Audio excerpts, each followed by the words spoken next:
Hello दोस्तों, आप लोगों का फिर से एक बार स्वागत है हमारे यूट्यूब चैनल टेक्निकल एफए में। आज हम आपको बताएंगे ई श्रम कार्ड से जुड़ी जानकारी कि ई श्रम कार्ड का रजिस्ट्रेशन किस उम्र के लोग करवा सकते हैं और उसका बेनिफिट क्या है।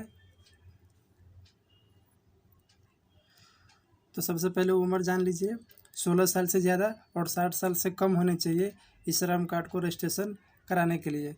वैसे तो जब आप रजिस्ट्रेशन करवा लेते हैं तो आपको मालूम है कि अभी 500 रुपये सरकार बहुत से ई श्रम कार्ड वालों को भेज दिया और आगे चल कर और भी भेजने वाले हैं। और ई श्रम कार्ड से जुड़ी एक मानधन योजना भी है जो 3000 का पेंशन आपको मिलेगा 60 साल के बाद। तो भारत सरकार ने ई श्रम कार्ड लॉन्च इसलिए किया ताकि उनको पता लगे कि हमारे मुल्क में कितना मज़दूर है और रियल मज़दूर कितना है। तो इससे बहुत सारे लोग रजिस्ट्रेशन करवा रहे हैं, लेकिन जो रियली मज़दूर है उन्हें को इसका बेनिफिट मिलेगा। ई श्रम पोर्टल पर रजिस्ट्रेशन कराने वाले मज़दूरों का सरकार की ओर से एक पूरा डाटाबेस तैयार किया जा रहा है। इस क्रम में पोर्टल पर पंजीकृत मज़दूरों को प्रधानमंत्री सुरक्षा बीमा योजना का लाभ मिलेगा। इसके लाभार्थी प्रधानमंत्री जीवन ज्योति बीमा योजना और पीएम श्रम योगी मानधन योजना का लाभ भी ले सकेंगे।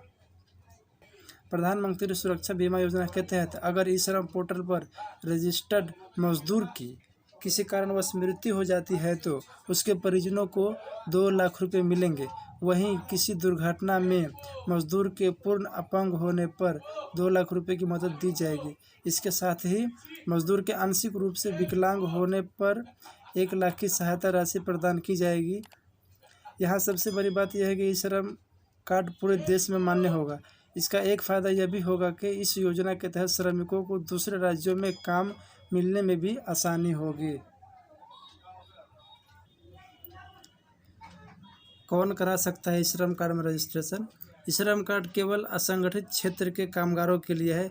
कोई भी श्रमिक जो घरेलू कामकाज, सेल्फ एम्प्लॉयड कामगार या असंगठित क्षेत्र में वेतन भोगी कामगार है। सेक्टर से जुड़े मजदूर, प्रवासी श्रमिक, रेहड़ी पटरी वाले और घरेलू कामगार आदि शामिल है।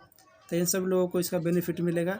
तो किसानों के बारे में ई श्रम पोर्टल में स्पष्ट किया हुआ है कि केवल कृषि श्रमिक और भूमिहीन किसान ही ई श्रम पोर्टल पर रजिस्ट्रेशन करने के लिए पात्र है। खुद की ज़मीन वाले किसान इस योजना के दायरे में नहीं आते हैं।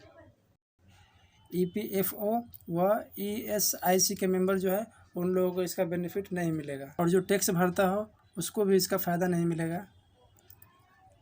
यानी जो लोग ईएसआईसी या ईपीएफओ का सदस्य है उनको इसका बेनिफिट नहीं मिलेगा। जब हम ई श्रम पोर्टल पे आते हैं तो यहाँ पर देखते हैं कि 3000 का मासिक पेंशन का रजिस्टर के बारे में दिया हुआ है यहाँ पे। तो ये आपको इसके बारे में जानकारी आपको हम दे देते हैं।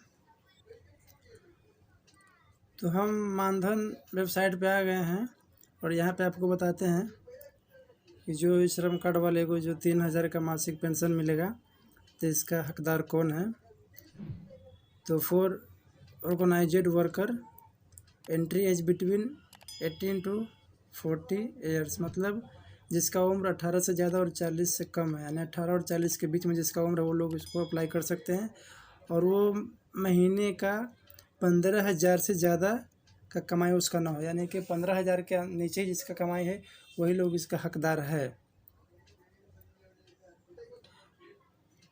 जो लोग नहीं ले सकते हैं उसमें से कौन है? एंगेजेड और organised sector, member of EPFO, NPC, ESIC and income tax pair.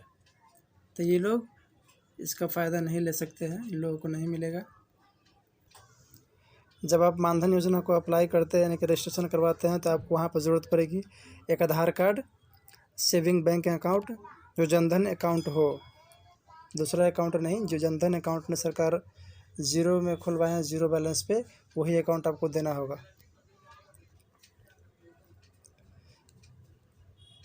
Shram Yogi Maandhan योजना में ग्राहक उसके द्वारा योजना में शामिल होने की तारीख से 10 वर्ष से कम की अवधि के भीतर इस योजना से बाहर निकलता है तो उसके द्वारा योगदान का हिस्सा केवल उस पर दिए ब्याज की बचत बैंक दर के साथ वापस किया जाएगा।